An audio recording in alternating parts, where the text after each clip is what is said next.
Mfanye na bidii jameni, hii ndio future ya Kenya hapa. Ndio watu wasituziwe tunalia kila saa, wengine wakiongeza mafuta, tuwe na mafuta yetu.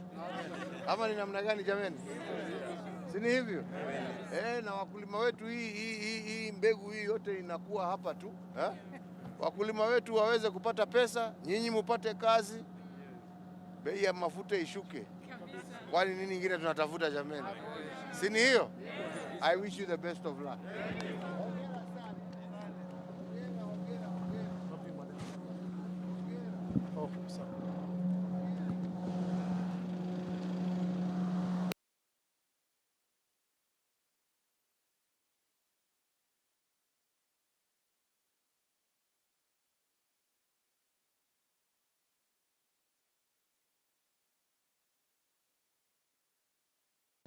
Let's start from the 4 crops that we utilize.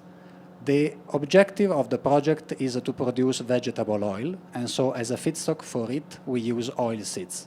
In particular, we have considered 4 typology of crops. The first one is castor. Castor is very much present in Kenya. It grows even spontaneously, and it is extremely well adapted to dry conditions, so to the drought resistance. It is an excellent oil seed, so it contains a lot of oil, and so we have invested a lot on the development of castor in this country. We have started a campaign in the last months whereby we have already involved around 25,000 farmers all over the country. We have worked in 10 counties. Obviously, Makueni is the first one where we have started from, but we have already expanded the agricultural activities to other 9 counties, and we are now looking at expanding even more in the next short rain seasons to additional 5, to a total of 15. The second crop of our interest is croton. Croton is a spontaneous tree. There are even some examples of mukinduri outside here, just in front of the main gate.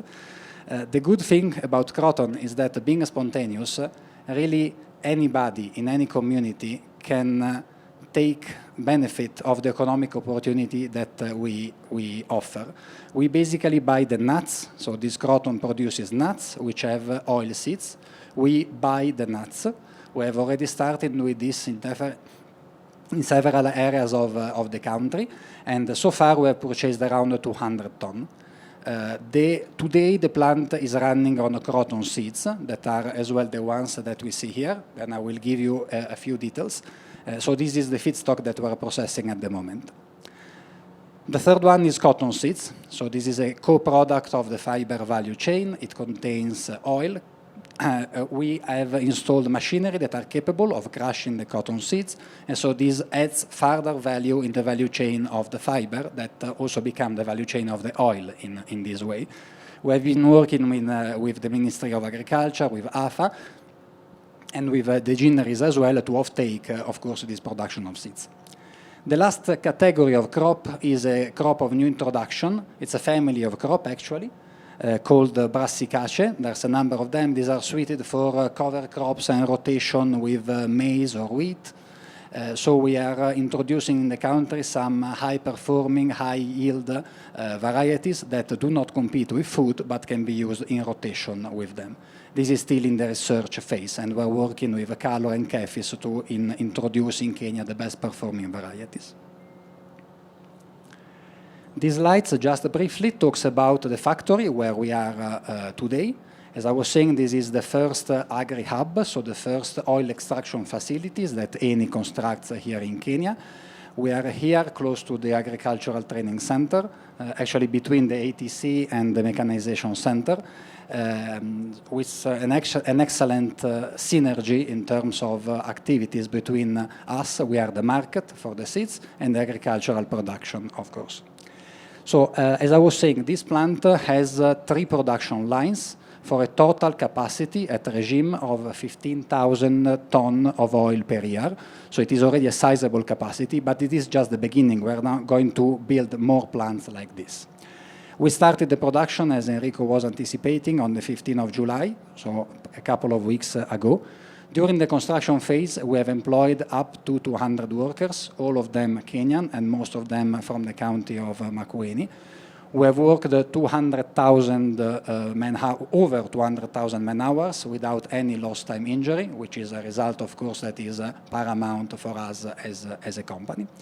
And during the operations phase, we will be employing on a continuous basis for the next 30 years 100 employees. The small flow diagram on the bottom part of the slides very simply represents the process that we do here, so the operations. We receive the seeds as feedstock, we weigh them, we do the quality control, we store, and then we start with the production part. You will see inside when we move to the factory, there's a part of the plant that cleans the seeds, and then a second part that extracts the oil. So this is where really the value addition happens. And we have as two products, the oil on one end, which is then stored in the storage tank, and you can see a big one just down there. And the second product is the cake. So here we have some samples. So these are croton seeds. So this is the feedstock, is what enters the plant. And then these two are the products. This is the oil, and this is the press cake. This is animal feed. For chicken. Yes. For chicken. For chicken. Chicken.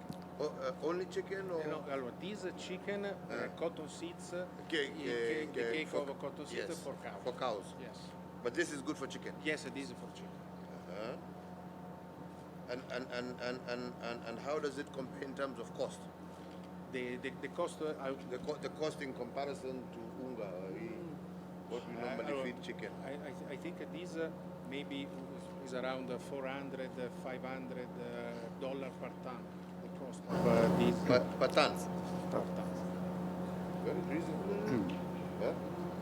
Sasa ile ingine chicken feed now is natoka kwa unga. That's true. Huh? So this Mukindori can also produce chicken feed. Yes. Yes, from squeezing this, compressing, Yes. we get You the oil. obtain the oil. The oil, Exactly. And after you obtain the balance, which what you can feed, remain is the cake. which can be fed as chicken feed. Yes. So there's no loss. There's no loss. Poi there is, as you see, okay, now the noise. We have a power up.